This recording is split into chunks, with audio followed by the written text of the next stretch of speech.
Welcome to the Oracle's Rest, a place where stories unfold slowly, where time softens, and where the mind is free to wander.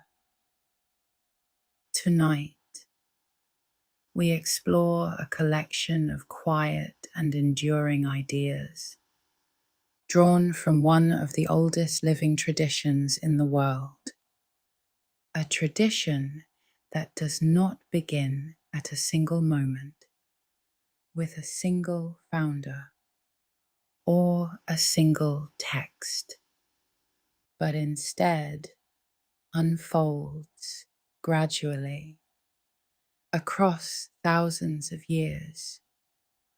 What is now called Hinduism did not begin as a unified system. It developed slowly across the Indian subcontinent through the blending of cultures, languages, rituals, and philosophical ideas. Its earliest roots can be traced to the Indus Valley Civilization, a complex society that existed more than 4,000 years ago in regions that are now part of modern-day India and Pakistan. Archaeological discoveries from this civilization reveal organized cities, carefully planned streets, advanced drainage systems, and objects that suggest ritual practices and symbolic beliefs. Although the exact nature of these beliefs is not fully known, some scholars see early connections to ideas that would later appear within Hindu traditions. Following this period, another important layer begins to form through the arrival and development of what are known as the Vedic traditions. These traditions are preserved in some of the oldest known texts in human history, the Vedas. Composed in an ancient form of Sanskrit, the Vedas are not a single book, but a collection of hymns, ritual instructions, and philosophical reflections passed down orally for generations. Before being written, they describe a world in which natural forces are understood as expressions of deeper order. Fire, wind, water, and the sky are not only physical elements, but are also associated with divine presence. These early hymns were often recited during rituals, carefully performed, with precise sounds and rhythms, because it was believed that the correct performance of these rituals maintained balance, not only in human life, but in the wider structure of the cosmos. Over time, the focus of these traditions begins to shift from external ritual to internal reflection, from performing actions to understanding their meaning, this shift is preserved in another group of texts known as the Upanishads, which explore deeper philosophical questions, questions about the nature of reality, the self, and the connection between the two. In these writings, a central idea begins to emerge that beneath the surface of individual experience, there is something more fundamental, a deeper reality, often referred to as Brahman, not a god in a simple sense, but a principle, a foundation, an underlying presence that exists in all things at the same time. Another concept is introduced, the idea of Atman, often described as the inner self or the essence of an individual, and one of the most important insights in these philosophical texts is the idea that Atman and Brahman are not separate, that the inner self and the universal foundation are ultimately the same. This idea becomes central to many later interpretations of Hindu thought. It suggests that understanding reality is not only about observing the external world, but about recognizing something within that is already connected to everything that exists. Alongside these philosophical developments, other foundational ideas take shape, ideas that continue to influence Hindu traditions. To this day, one of these is the concept of dharma, often translated as duty or the natural order, but its meaning is broader.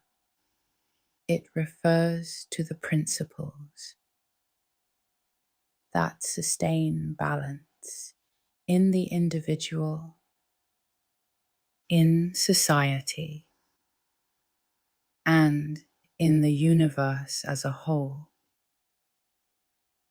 Dharma is not fixed. It can change depending on context, on role, on stage of life, and on circumstance, which means that understanding it requires attention, reflection, and awareness of one's place within a larger system. Another key idea is karma, a concept that connects action with consequence, not only in immediate terms, but across time. In this view, actions are not isolated. They leave impressions, they shape future experience, and they contribute to an ongoing process that extends beyond a single lifetime. This leads to another central idea, the concept of samsara, the cycle of birth, death, and rebirth, in which the self moves through different forms, influenced by past actions and continuing until a deeper understanding is reached. And from this cycle, there is also the possibility of release, a state known as moksha, which represents freedom from the cycle of rebirth and a return to that deeper reality described in the Upanishads. These ideas, dharma, karma, samsara, and moksha, form part of a broader framework through which life is understood, not as a single path with a fixed beginning and end, but as an ongoing process shaped by action, guided by understanding, and connected to something larger. At the same time, it is important to recognize that Hinduism is not a single unified system. It does not have one central authority or one required set of beliefs. Instead, it includes many different schools of thought, many interpretations, many practices. Some emphasize devotion, others emphasize knowledge, others focus on disciplined practice, such as meditation or yoga. And all of these exist within a broader tradition that allows for variation. Rather than enforcing uniformity, this diversity is one of the defining characteristics of Hinduism. It allows for a wide range of perspectives while still maintaining a shared set of foundational ideas. And as these ideas continue to develop, they become expressed not only in philosophy, but also in stories, symbols, rituals, and forms of worship, each offering a different way of engaging with the same underlying questions about life, about existence, and about the relationship between the individual and the universe. And as this foundation settles, the exploration continues into the texts, the stories, and the many forms through which these ideas are expressed. And so, as these foundational ideas begin to take shape, they are preserved, not through a single text, but through a layered body of writings, each developed over time, each serving a different purpose, and together they form one of the most extensive literary traditions in human history. The earliest of these texts, the Vedas, a collection that is traditionally divided into four parts: the Rig Veda, the Samaveda, the Yaja Veda, and the Atharva Veda, each with a distinct role. The Rig Veda is composed primarily of hymns, verses addressed to various deities, recited during rituals, and concerned with maintaining harmony between human life and the natural world. The Samaveda transforms many of these hymns into musical patterns designed to be sung during ceremonial practices with precise tonal structure.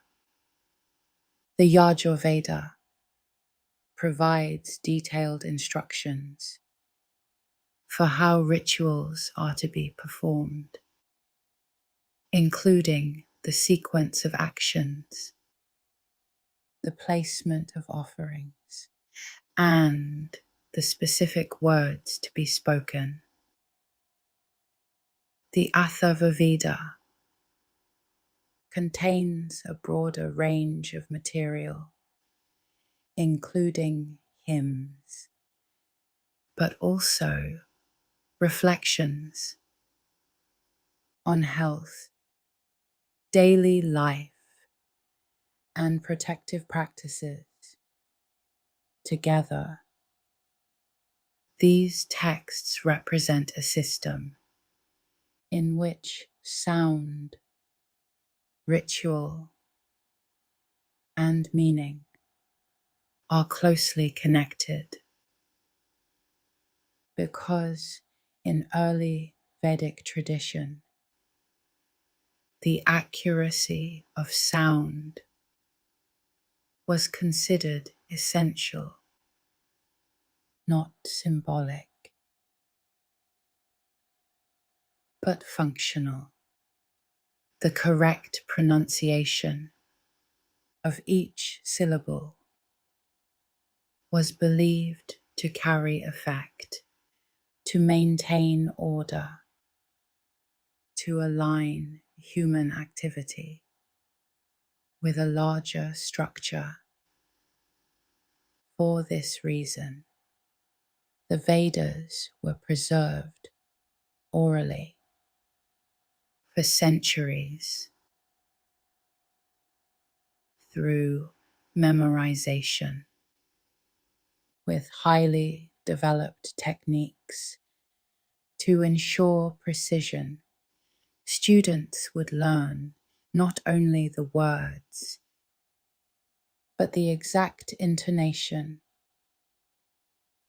the rhythm, and the sequence, often reciting the same passages in multiple patterns, forward, backward, and in interwoven forms. To prevent error, this system of oral transmission allowed the texts to remain stable across long periods of time, even before widespread writing. And it reflects something important, that knowledge in this tradition was not only written, it was embodied, practiced, and carried through disciplined repetition over time. As the Vedic tradition continued to develop, additional layers of interpretation were added. These are often grouped into three categories: the Brahmanas, the Aranyakas, and the Upanishads. The Brahmanas focus on explaining the rituals, describing their structure, their purpose, and the symbolic meaning behind them. They connect action with outcome, providing a framework for understanding why rituals are performed in a particular way. The Aranyakas, sometimes referred to as forest texts, mark a transition from external ritual to more internal reflection. They were often studied away from cities, in quieter environments, and they begin to explore the meaning behind the rituals rather than only the performance. This transition becomes more pronounced in the Upanishads, which move further into philosophical inquiry. These texts ask questions about the nature of reality, the nature of the self, and the relationship between the two. They introduce structured discussions, often in the form of dialogues between teachers and students, where ideas are examined, tested, and refined, rather than simply presented. Within the Upanishads, concepts such as Brahman and Atman are developed in greater detail, along with the idea that ultimate understanding is not gained through ritual alone, but through insight, through knowledge, through direct realization. This shift represents an important development because it expands the tradition from external practice to internal understanding, allowing multiple approaches to exist side by side. Ritual, devotion, and philosophical inquiry, each becoming valid paths within a broader system. As time continues, another group of texts emerges, often referred to as the epics. The two most well-known are the Mahabharata and the Ramayana. These are not only stories, they are extensive compositions containing narrative, moral reflection, and philosophical discussion. The Mahabharata is one of the longest epic works in world literature, and within it is a section known as the Bhagavad Gita, which presents a dialogue between the warrior Arjuna and the figure Krishna. In the setting of a battlefield, the discussion addresses questions of duty, action, ethics, and the nature of the self. It explores how one should act in situations where choices are complex and outcomes are uncertain. And it introduces different paths through which understanding can be reached. The path of action, the path of knowledge, and the path of devotion, each offering a different approach, but all aimed toward the same goal, a deeper understanding of reality and self. The Ramayana similarly presents a narrative structure centered around the figure of Rama and explores themes of duty, loyalty, responsibility, and the maintenance of order. These texts are widely studied, not only as literature, but as sources of guidance, illustrating how abstract principles can be applied in lived situations. Beyond these, there are also the Puranas, a large collection of texts that describe cosmology, genealogies, cycles of creation and destruction, and stories associated with various deities. They provide a more accessible framework for understanding complex ideas through narrative, symbol, and repetition. And they play a major role in shaping how Hindu traditions are practiced across different regions. Taken together, these texts do not form a single fixed system.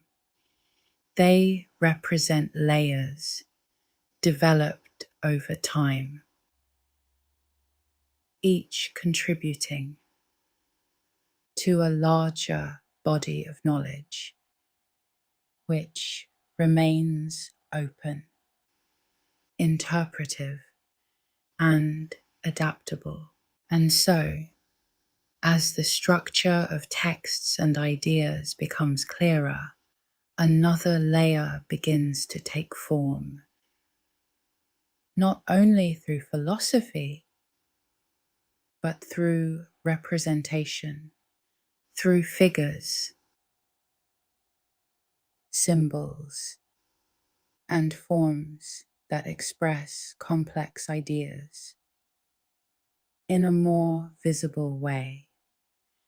Because within Hindu traditions, deities are not always understood as separate, independent beings in the way that might be assumed. Instead, they are often understood as expressions, as aspects, as ways of describing different functions of reality. different qualities, different principles that operate within the universe.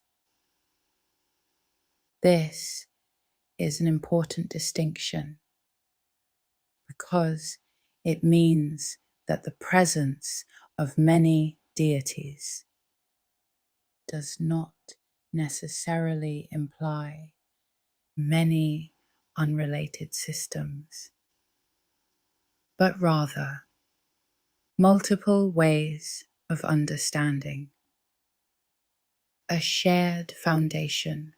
One of the most widely recognized groupings within this framework is the concept of the Trimurti, a three-part representation of fundamental processes: Brahma, Vishnu, and Shiva, each associated with a different aspect of the universe. Brahma is often described as the creator, not in the sense of a single moment of creation, but as a representation of the process by which forms arise, by which the universe and all within it comes into existence.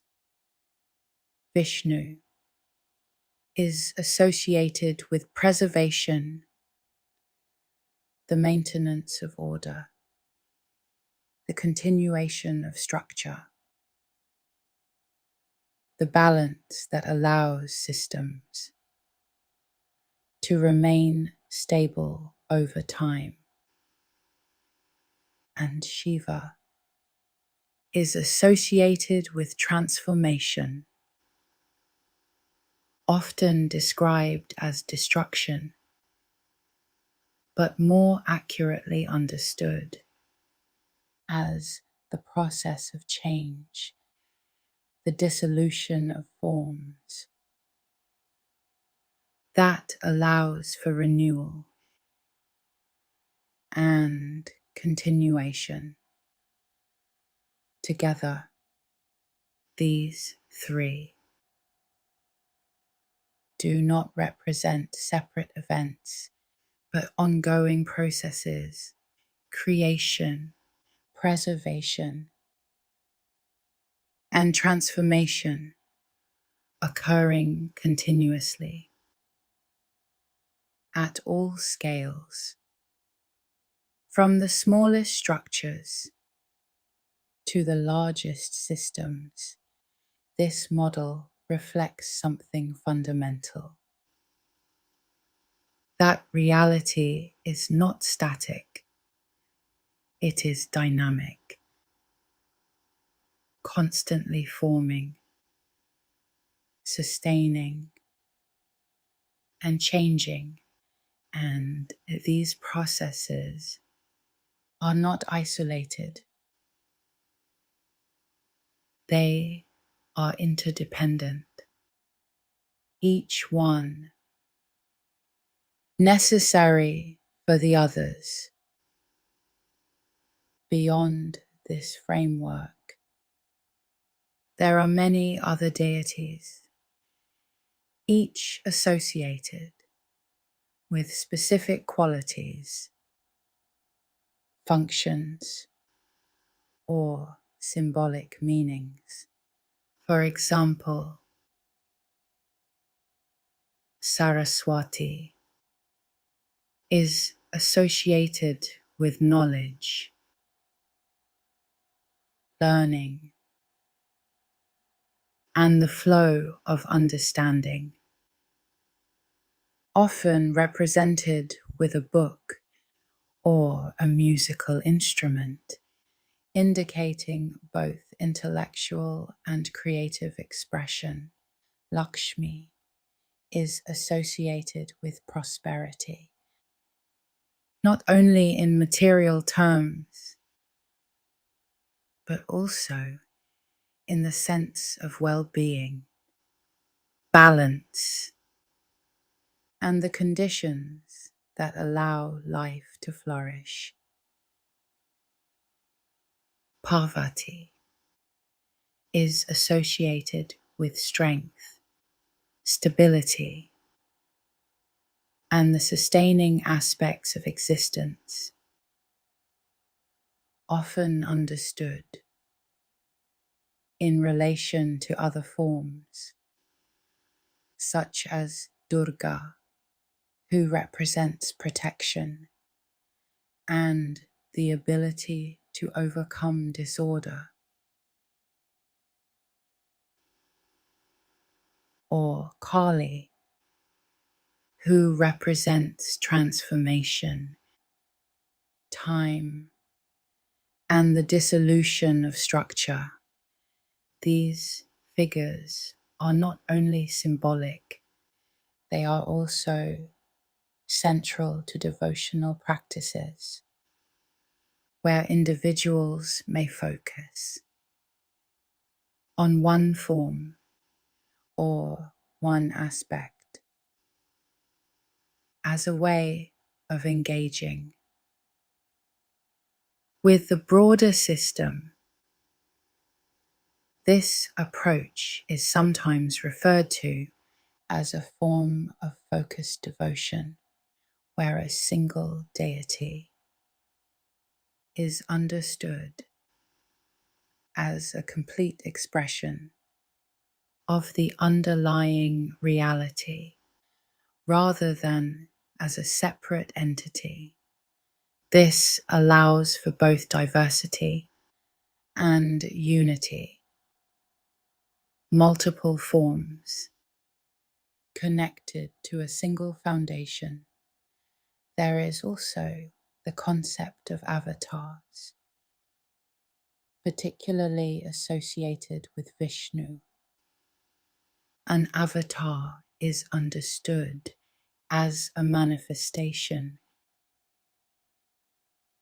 a form taken within the world at specific times to restore balance. When disorder becomes too great, these are not random appearances. They are described as occurring when necessary to re-establish stability, to guide, to correct imbalance. Among the most widely known avatars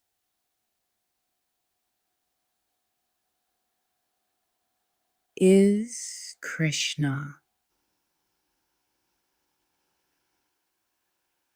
whose teachings, as presented in the Bhagavad Gita, address questions of action, responsibility, and understanding. Another is Rama, whose role in the Ramayana illustrates the application of duty and the maintenance of order within complex situations. These narratives serve not only as stories, but as structured ways of exploring ethical and philosophical ideas through example, through situation, and through consequence. There is also something important in how these forms are represented, because visual depictions are often symbolic rather than literal. Multiple arms, multiple faces, or specific objects held in the hands are not intended to describe physical form, but to communicate attributes, abilities, or functions. For example, multiple arms may represent the ability to act in multiple ways, to manage multiple aspects of reality at once, objects such as weapons, tools, or symbols represent specific capacities, protection, knowledge, creation, or transformation, and the posture, the expression, the surrounding elements all contribute to the meaning being conveyed. This symbolic structure allows complex ideas to be communicated visually in a way that can be understood, remembered, and reflected upon. Over time, there is also the use of sacred sounds. One of the most recognized is the syllable Om, often described as representing the fundamental vibration of the universe, not as a literal sound, but as a symbolic representation of the underlying reality from which all forms emerge. It is used in recitation, in meditation, and as a marker of beginning and continuity, because sound in this context is not only communication, it is structure, it is pattern, it is a way of expressing the relationship between form and meaning taken together. These deities, symbols, and representations do not stand alone. They are part of a system in which complex ideas are expressed through multiple forms, allowing different approaches, different interpretations, and different ways of engagement, while still pointing toward the same underlying principles. And as these forms continue to be explored,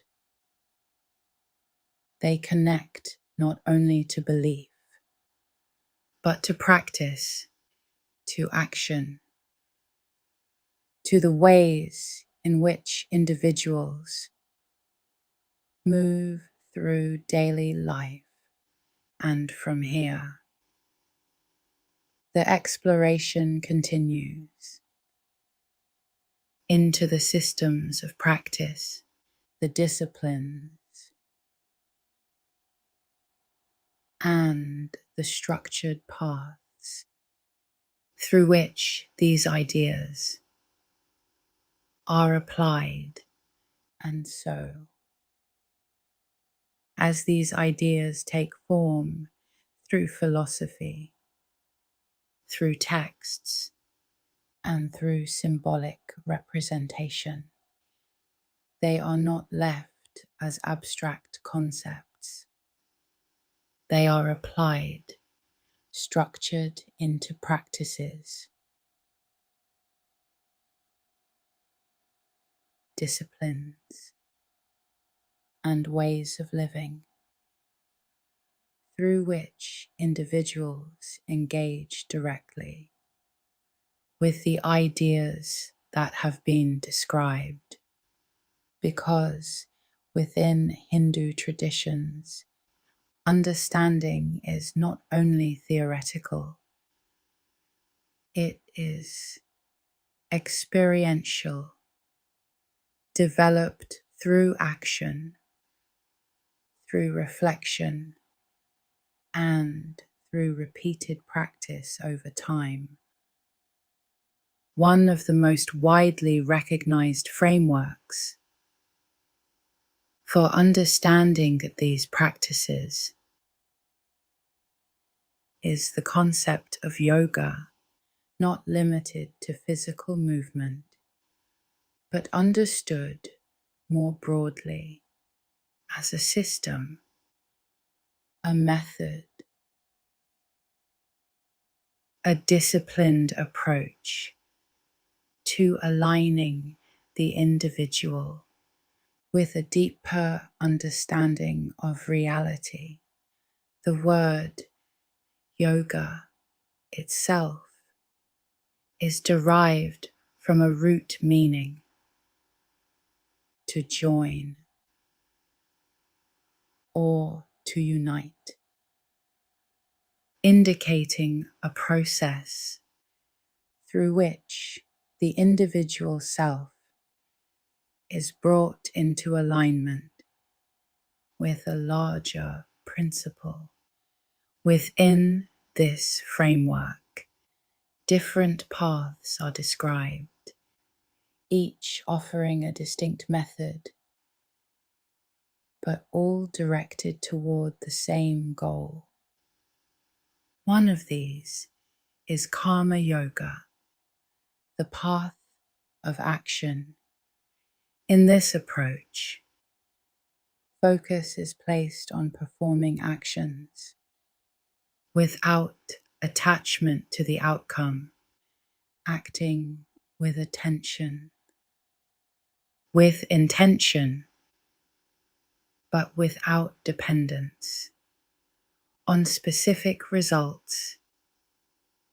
The idea is not to withdraw from action, but to engage in it fully, while reducing the influence of expectation and personal gain. This is understood as a way to reduce the accumulation of further karmic consequences, allowing action to occur without reinforcing cycles of reaction. Another path is bhakti yoga, the path of devotion. In this approach, the individual directs attention toward a chosen form, a deity, or a representation of the underlying reality through practices such as chanting, prayer, and focused reflection. The emphasis is not on analysis, but on connection, on developing a consistent, focused relationship with a particular form as a way of engaging with the larger system. This path is often accessible because it provides a clear structure for attention, allowing individuals to engage through repetition, emotion, and sustained focus. Another path is Jnana Yoga, the path of knowledge. In this approach, the focus is on inquiry, on examining the nature of the self, on distinguishing between what is temporary and what is fundamental. This includes practices such as reflection, study of philosophical texts, and direct questioning of assumptions. The goal is not to accumulate information, but to arrive at insight, to recognize through careful observation what remains constant and what changes. Another path, often included within this framework, is Raja Yoga, the path of disciplined mental practice. This includes structured methods such as concentration, meditation,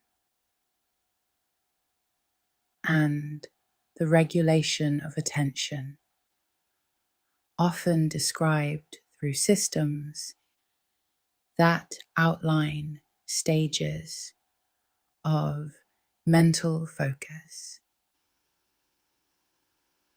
from initial concentration to sustained awareness, and eventually to states of stillness in which the movement of thought becomes minimal. These practices are often described in texts such as the Yoga Sutras, which present a structured system for understanding how the mind operates and how it can be observed and gradually stabilized. Within this system, attention is not forced, but trained. Through repeated practice, developing the ability to remain with a single point of focus without distraction over time. This leads to a reduction in mental fluctuation, allowing for clearer perception and a different relationship to thought itself. Alongside these structured paths, there are also daily practices that vary depending on region, tradition, and individual preference. These may include ritual offerings, lighting a lamp, reciting specific verses, or maintaining a dedicated space. for reflection. These actions are often performed consistently at specific times, creating a rhythm, a structure within daily life that reinforces attention and continuity. There is also the practice of meditation, which takes different forms, but generally involves sitting, observing, and gradually reducing the activity of the mind, not by suppressing thought, but by allowing it to settle through non-interference. Over time, this leads to increased clarity and a more stable awareness, less influenced by distraction or immediate reaction. Another important element is the concept of discipline, often described as consistent effort applied over time without expectation of immediate result, because within this framework, progress is not measured quickly. It develops gradually through repetition, through consistency, and through sustained attention. There is also recognition that different individuals may follow different paths based on inclination, ability, or stage of life, which means that there is not a single required method, but a range of structured approaches, each offering a way to engage with the same underlying principles. And as these practices are applied, they connect the abstract to the practical, allowing ideas about reality, about the self, and about existence to be explored not only through thought, but through direct experience. And from here, the system becomes more complete, not only describing what is believed, but how it is lived, how it is practiced, and how it is integrated into daily life. And as these practices continue, they exist alongside other elements, such as social structure, life stages, and the organization of human roles, which provide another layer through which these ideas are expressed in a structured way. And so, as practices take form and individuals engage through action, through devotion, through reflection, there is another layer that shapes how these ideas are lived, not only in isolated moments, but across an entire lifetime. Because within Hindu traditions, life itself is often understood as structured, not random, but organized into stages and roles that guide how a person moves through different phases. One of the most widely described frameworks for this structure is the concept of the ashramas, or stages of life. These stages are not rigid, but they provide a general model for how responsibilities, focus, and priorities may change over time. The first stage is known as brahmacharya, often associated with learning and preparation. During this stage, the focus is placed on study, on discipline, on developing understanding, and building a foundation. This includes learning texts, practicing attention, and developing habits that support later stages of life. The emphasis is not only on information, but on structure, on how to think, how to act, and how to engage with knowledge in a consistent way. The second stage is grihastha, often described as the stage of the householder.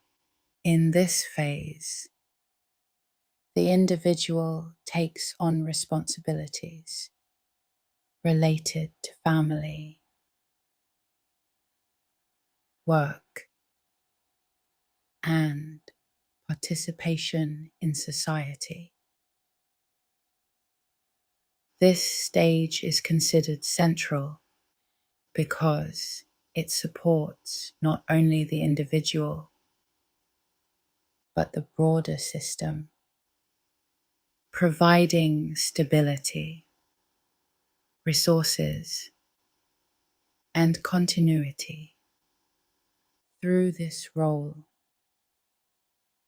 the principles of dharma are applied in practical situations, in decision making, in relationships, in maintaining balance between personal needs and collective responsibility. The third stage is vanaprastha, often translated as the stage of gradual withdrawal. In this phase, responsibilities begin to shift. Attention moves away from active participation in society and toward reflection, simplification, and preparation for the final stage. This does not require complete separation, but it involves a reduction in external obligations and an increase in internal focus, allowing time for contemplation and a different form of engagement with the ideas that have been studied. The fourth stage is sannyasa, often described as renunciation. In this stage, the individual is no longer defined by social roles or material responsibilities. The focus becomes entirely on understanding, on awareness, and on the realization of deeper principles. This stage represents a shift away from identity and toward direct engagement with the nature of existence itself. These stages are not always followed in a fixed sequence, and not every individual moves through all of them in the same way, but they provide a framework for understanding how life can be structured as a process rather than a single phase. Alongside this, there is another concept often discussed, though interpreted in many different ways, the idea of varna, sometimes translated as classification or category. In its early form, this concept was associated with types of roles based on qualities and functions rather than fixed identity. These categories included those focused on knowledge and teaching, those involved in leadership and protection, those engaged in trade and production, and those associated with service and support. In its original formulation, this system was intended as a way of organizing roles within a complex society based on function and capacity. However, over time, interpretations of this system changed, becoming more rigid and in many cases linked to birth rather than qualities, which led to social structures that have been widely debated and re-examined. In modern contexts, it is important to recognize that the interpretation and application of these ideas has varied significantly across time and place, and that many contemporary perspectives approach them differently,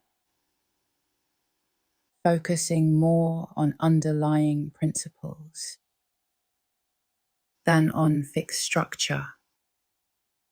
Beyond these frameworks, there is also the concept of the four aims of life, known as the Purusharthas. These represent different types of goals that are considered part of a balanced life: dharma, artha, kama, and moksha. Dharma, as described earlier, relates to order, responsibility,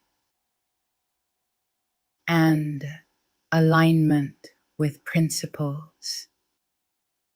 Artha refers to material well-being, resources, and the means required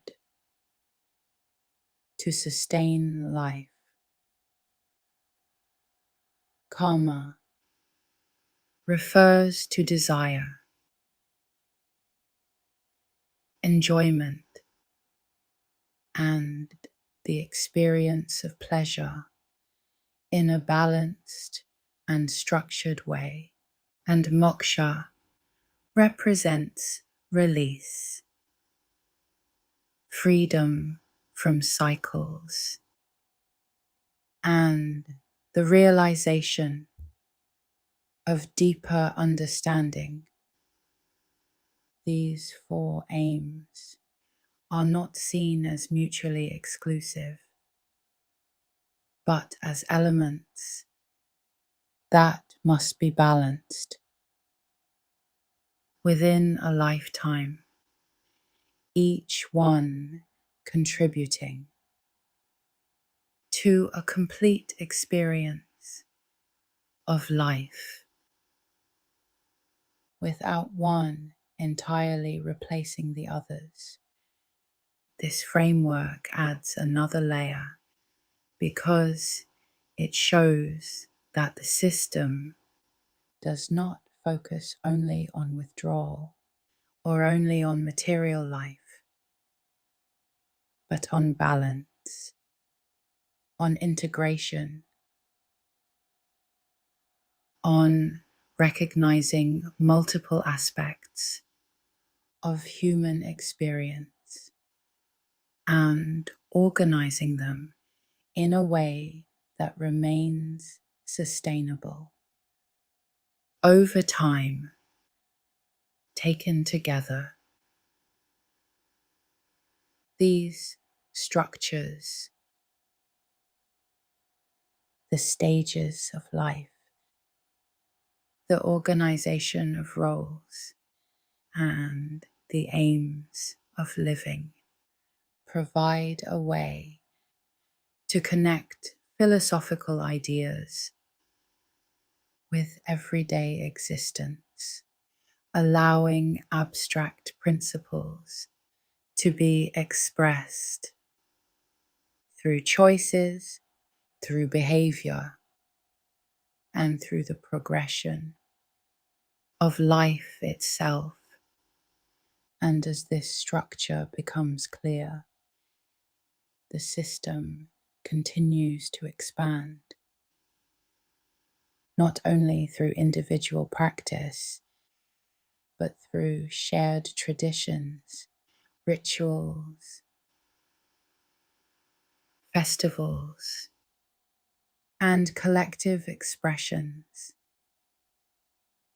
that connect individuals to a larger cultural and symbolic framework. And from here, the exploration moves further into those shared practices and the ways they are expressed across communities. And so, as individual practice becomes structured, as life itself is organized through stages, through roles,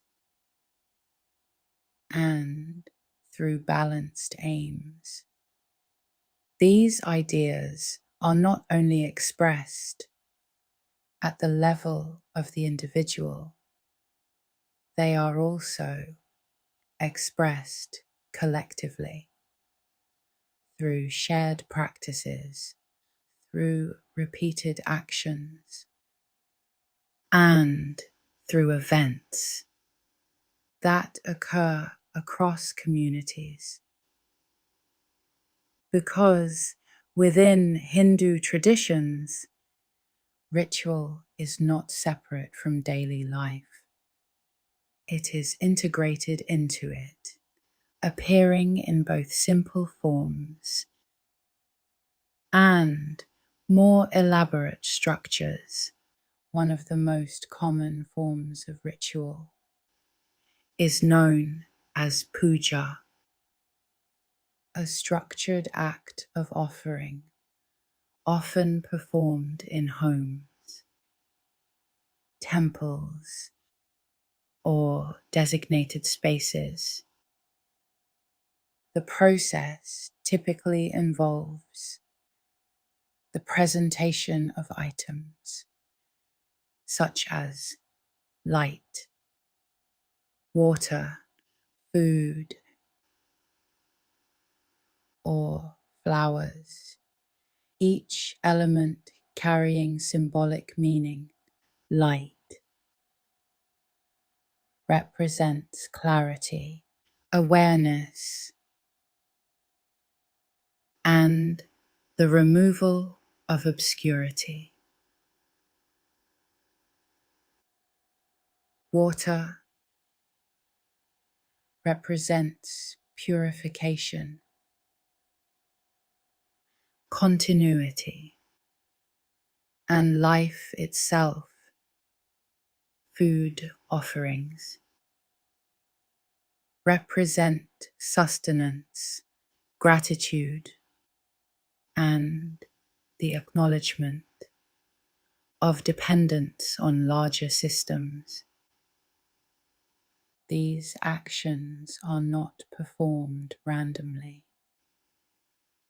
They follow sequences with specific gestures, sounds, and recitations, often repeated consistently. Over time, creating a rhythm that reinforces attention and continuity. The purpose of puja is not only to request or to receive, but to maintain connection, to align attention, and to create a consistent point of focus. Within daily life, there are also larger ritual systems performed in temples, where the structure becomes more elaborate, including coordinated recitation, music, and group participation. These temple rituals often follow precise timing linked to cycles of the day and to broader calendrical systems, because time itself is often structured in repeating patterns, days, lunar phases, seasonal shifts, and longer cycles, each associated with particular practices and specific observances. This leads into the role of festivals, which are among the most visible expressions of Hindu traditions. Festivals are not random celebrations. They are structured events, often tied to cosmological cycles, seasonal changes, or narrative frameworks. One example is Diwali, often associated with light and the transition from darkness to clarity, observed through the lighting of lamps, arrangement of space, and repetition of symbolic actions. The use of light in this context is not only decorative, it represents order, awareness, and the re-establishment of balance. Another example is Holi, a festival associated with seasonal transition, marking the arrival of spring. It includes the use of color, applied in open space, often involving community participation and the temporary suspension of everyday boundaries. This reflects a different aspect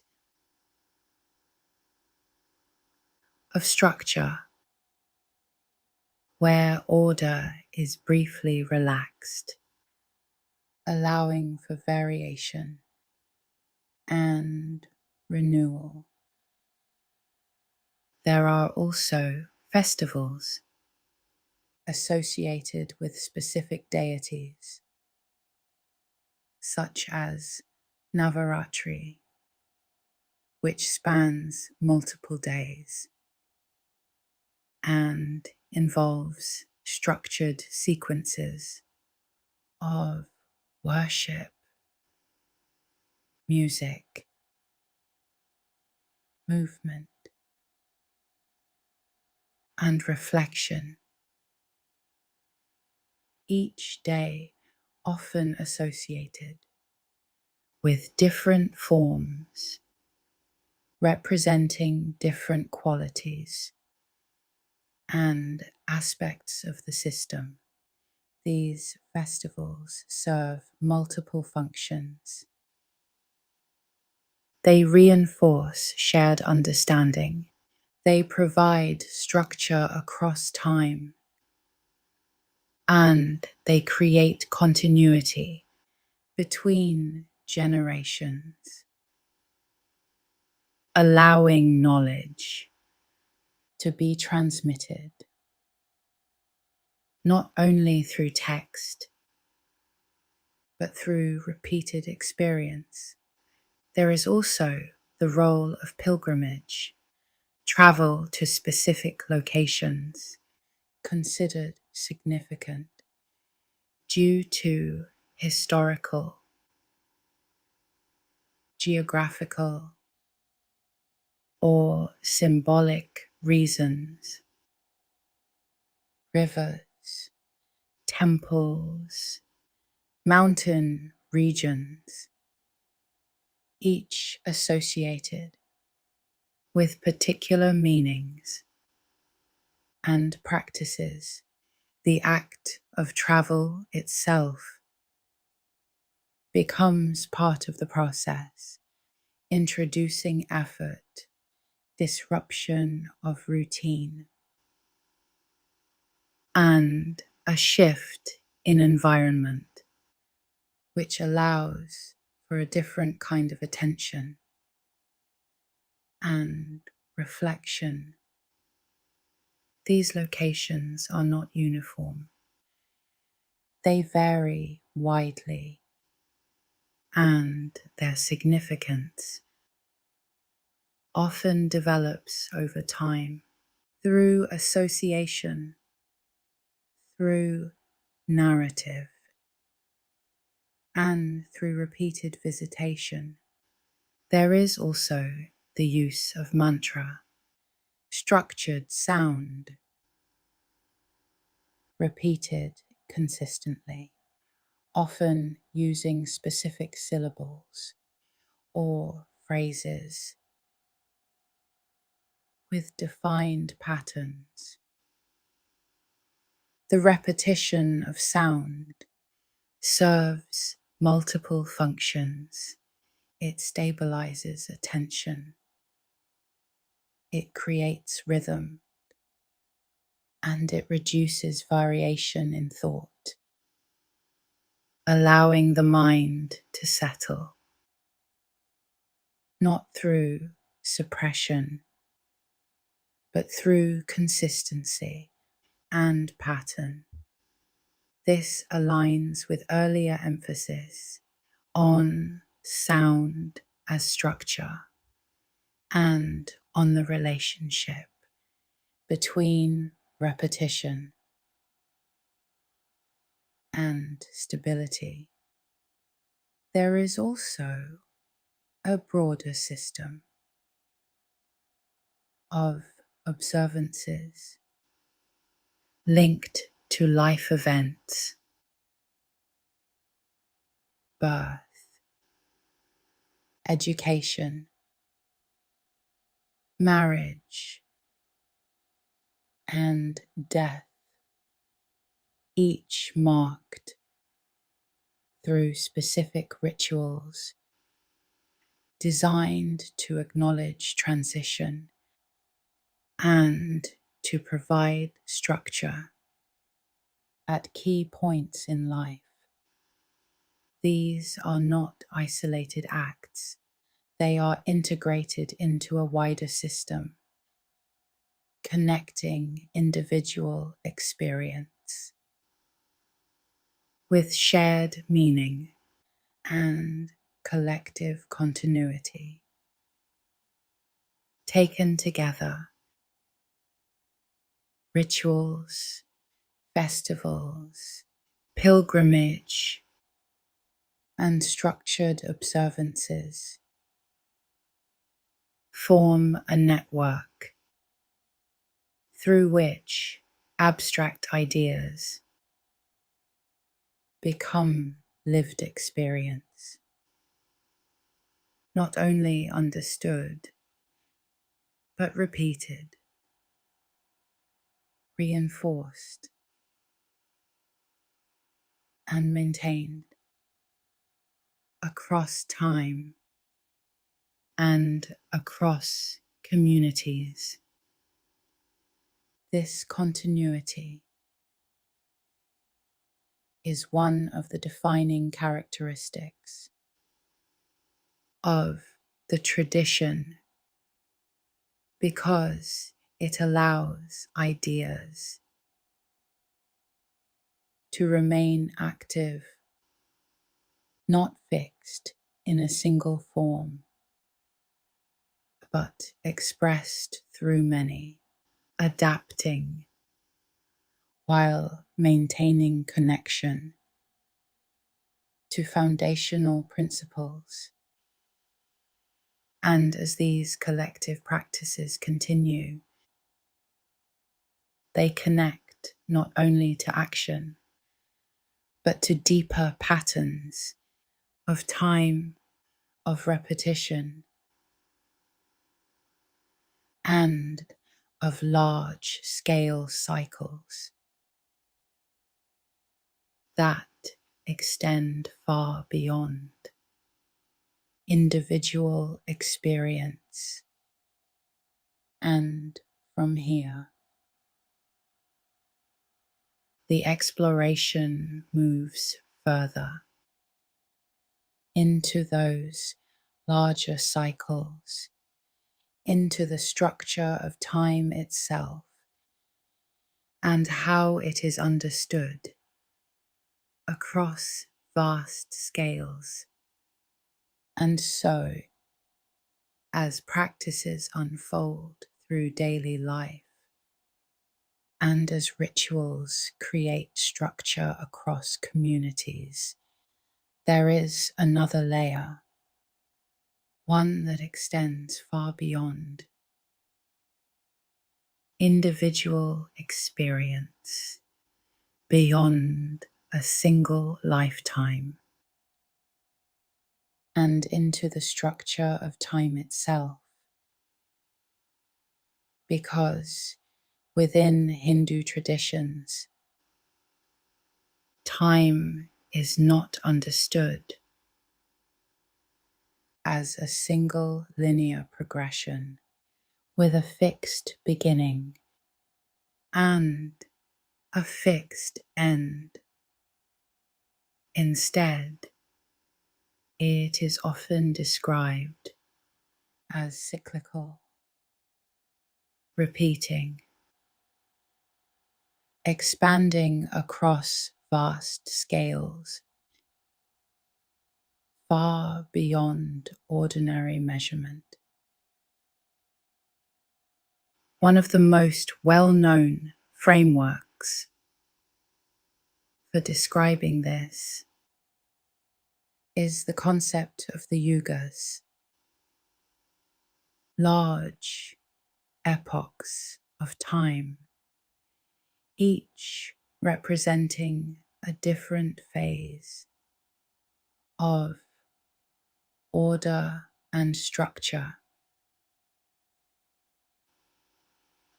These yugas are traditionally described as four distinct periods: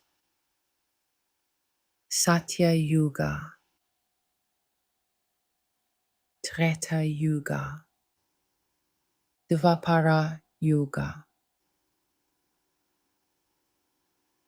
and Kali Yuga, each one associated with a gradual change in balance, instability, and in the conditions under which life operates.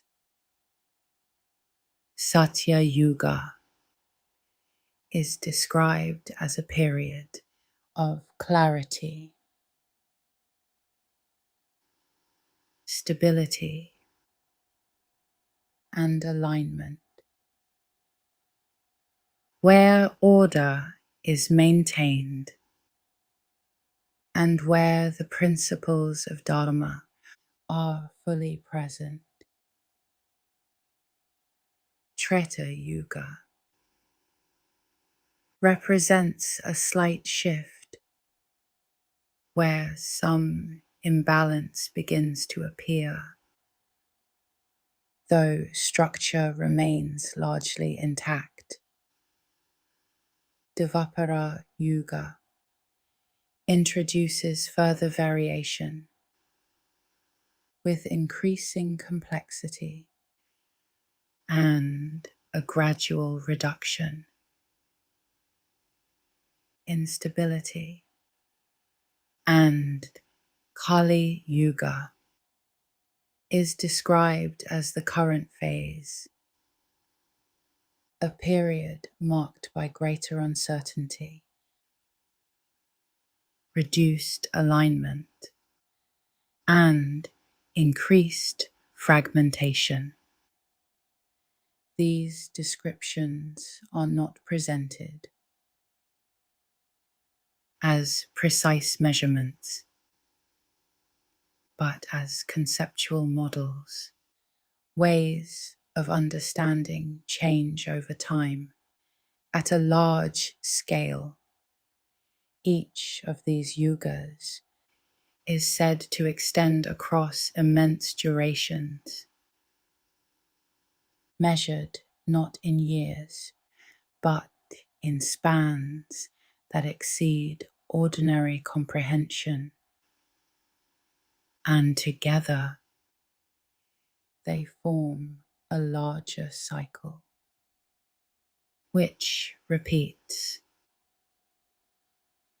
continuously. This larger cycle is sometimes referred to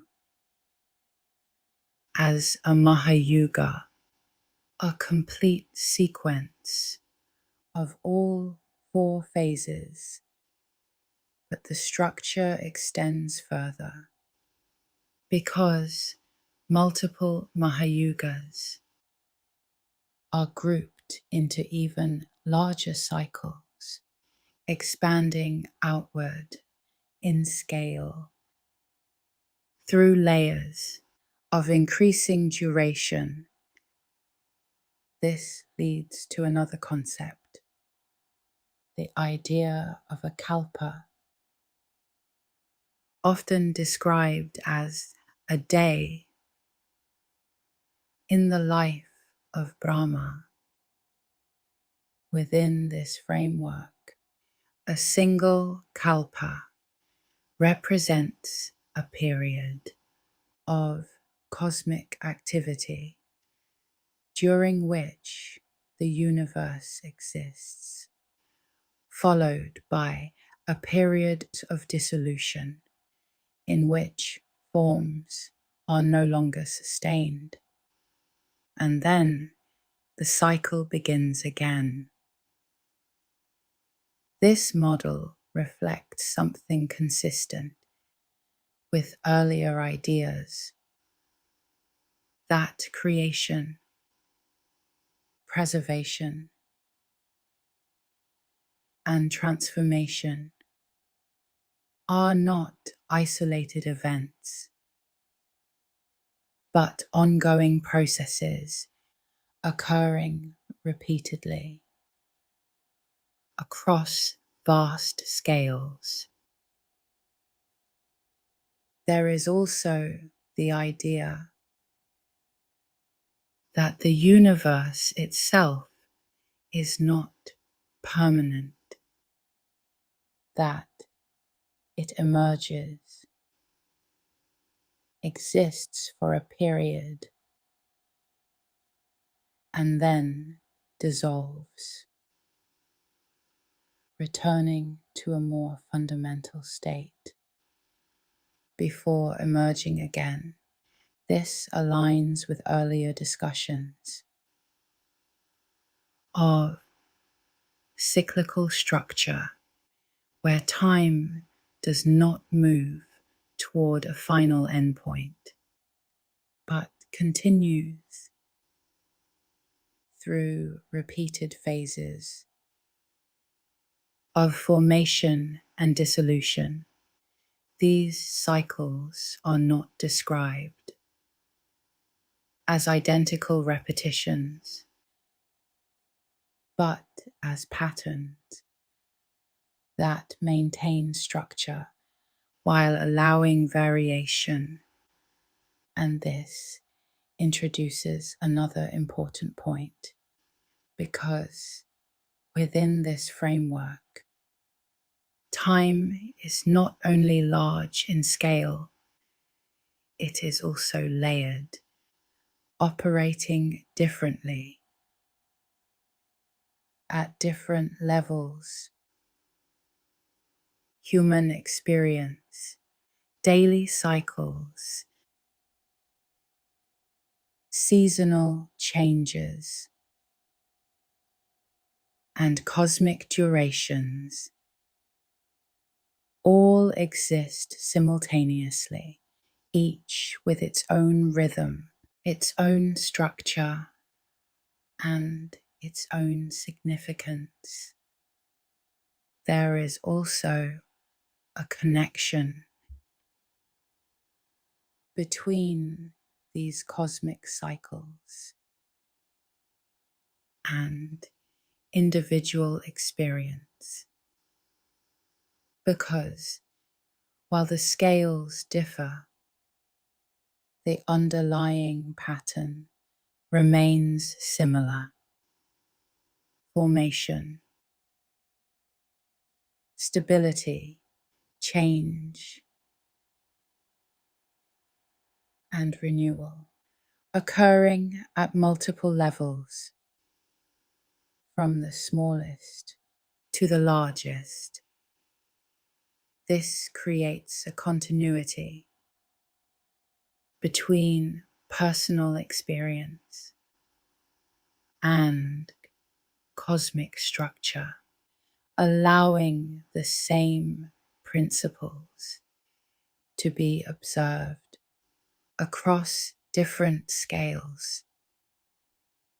There is also an important distinction between symbolic description and physical measurement.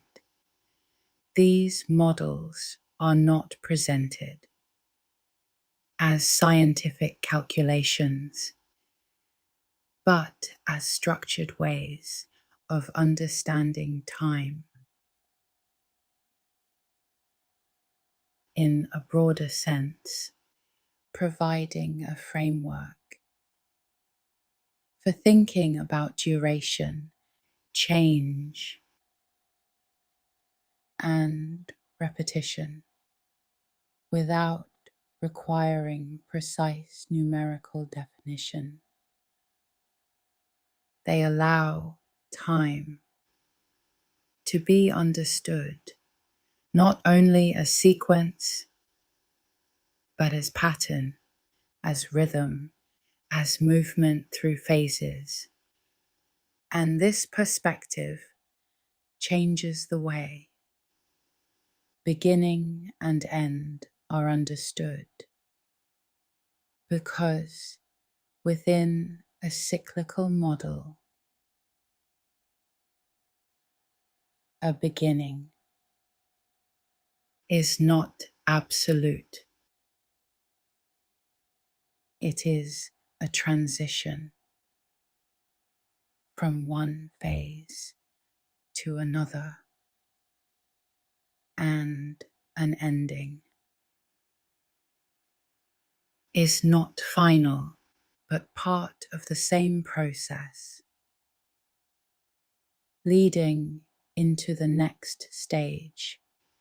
This aligns with earlier ideas about the nature of existence, where creation is not a single event, but a continuous unfolding, and where dissolution is not disappearance, but transformation.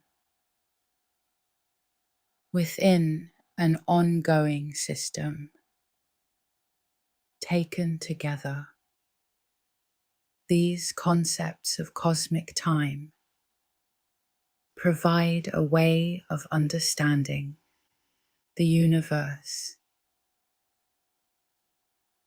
as dynamic, layered, and continuous, operating across scales that extend far beyond immediate perception. And as this perspective settles, it connects back to the earlier ideas about cycles,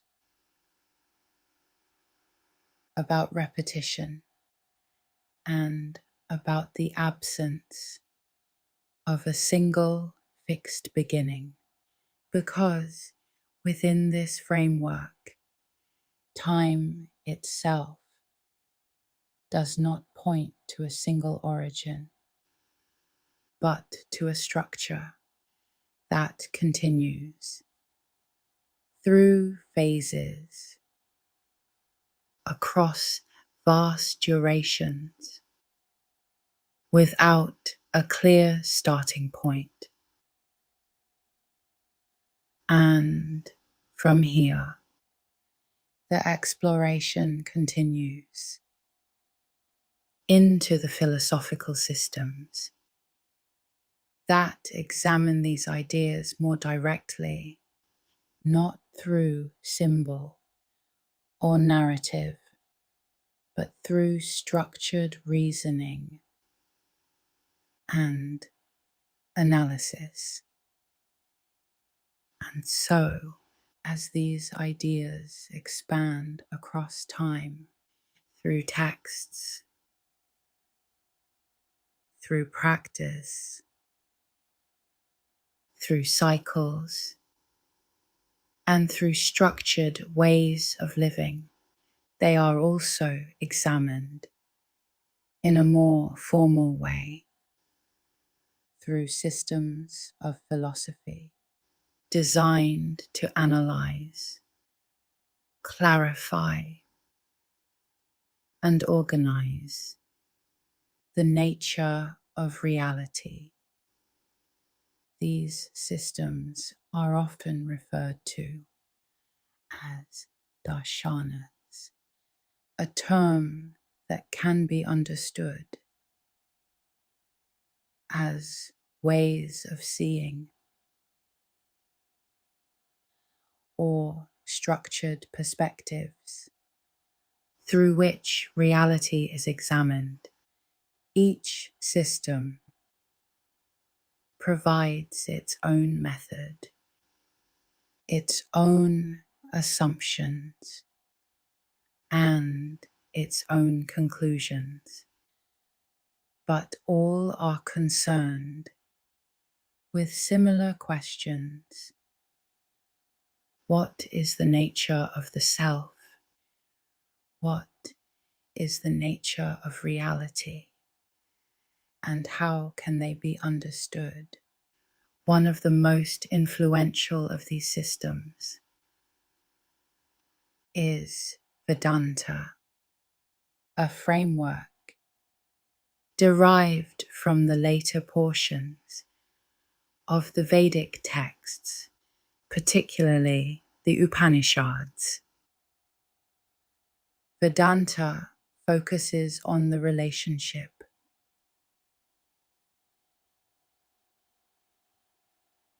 between Atman, the individual self, and Brahman, the underlying reality. Within this system, different interpretations emerge. One of the most widely discussed is Advaita Vedanta, which proposes that Atman and Brahman are not separate, that the apparent distinction between the individual and the larger reality is due to perception rather than actual division. In this view, understanding is achieved by recognizing that what appears as separate is fundamentally unified. Another interpretation is known as Dvaita Vedanta, which presents a different perspective, suggesting that the individual self and the underlying reality remain distinct, even as they are related. These differences illustrate something important, that within the same broader tradition, multiple interpretations can coexist, each offering a different explanation, without requiring complete agreement.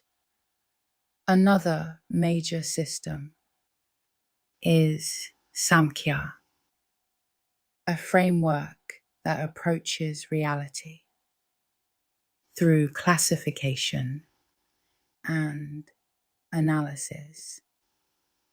Samkhya describes existence in terms of two fundamental components, Purusha and Prakriti. Purusha is associated with awareness, observation, that which experiences, while Prakriti is associated with matter, structure, and change. Everything that can be observed is considered part of Prakriti, while the observer is identified with Purusha. Within this system, the interaction between these two gives rise to experience, and understanding is achieved by distinguishing between them, recognizing what is changing and what remains constant. Closely related to Samkhya is the system of yoga, not in the sense of physical practice, but as a philosophical framework describing methods for stabilizing the mind and refining perception. This system outlines specific stages of attention from initial focus to sustained concentration and eventually to states in which mental activity becomes minimal, allowing for clearer awareness.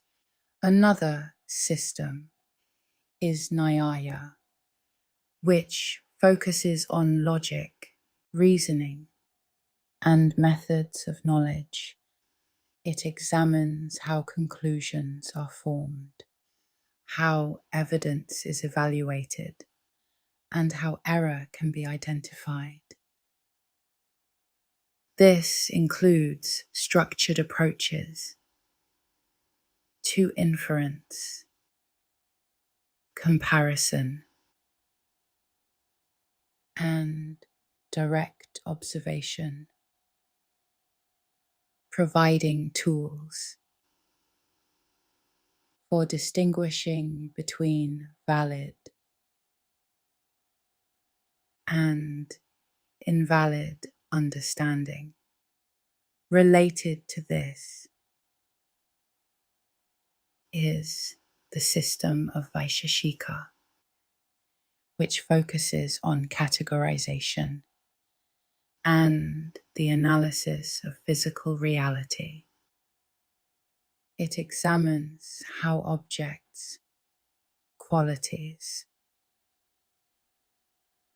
and relationships can be classified and understood through systematic description.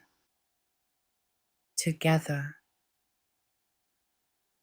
Nyaya and Vaisheshika provide a framework for examining the world in precise terms using structured reasoning and defined categories. Another system is Mimamsa, which focuses on interpretation, particularly of the Vedic texts. It examines how meaning is derived, how language functions, and how ritual action relates to outcome. This system emphasizes the importance of correct interpretation and the role of structure in maintaining consistency across practice. Taken together, these systems do not represent a single unified theory. They represent multiple approaches to understanding the same underlying questions, each focusing on different aspects logic, experience, classification, interpretation, or direct realization, and each contributing to a broader intellectual framework that remains open and adaptable. There is also something important in how these systems are used. They are not only theoretical, they are applied through study, through discussion,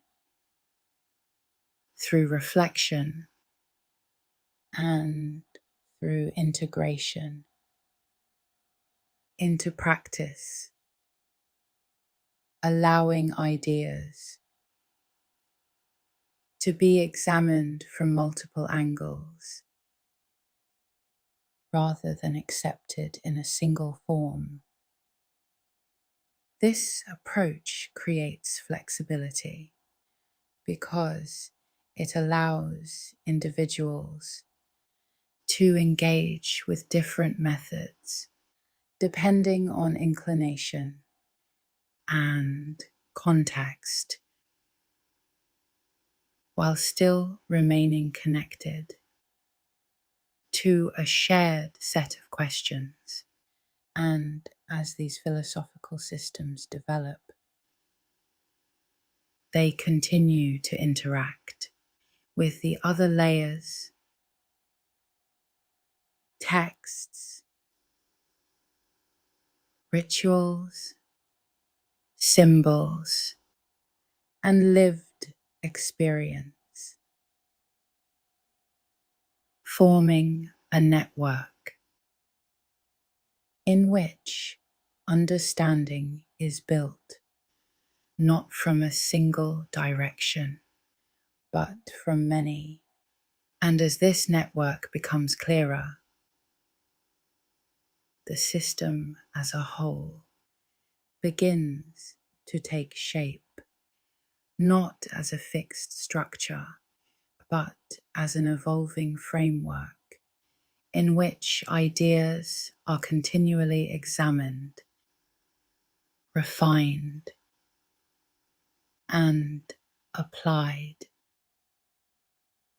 And from here, the exploration continues into how these ideas persist, how they change over time, and how they are understood in the present. And so, after moving through these layers, origins, texts, symbols, practices, structures of life, rituals,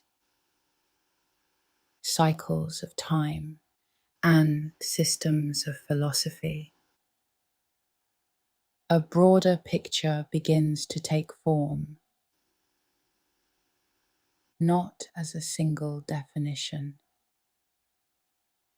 but as a framework in which multiple approaches, multiple interpretations, and multiple methods exist together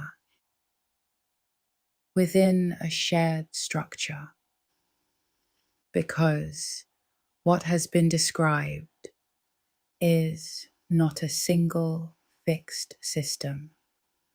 It is a collection developed across time, expanded through interpretation, and maintained through practice, a system in which ideas are not isolated, but connected through layers, each one reinforcing and extending the others. There is also something consistent across everything that has been explored, a recurring pattern that appears in different forms, the idea of continuity, of cycles,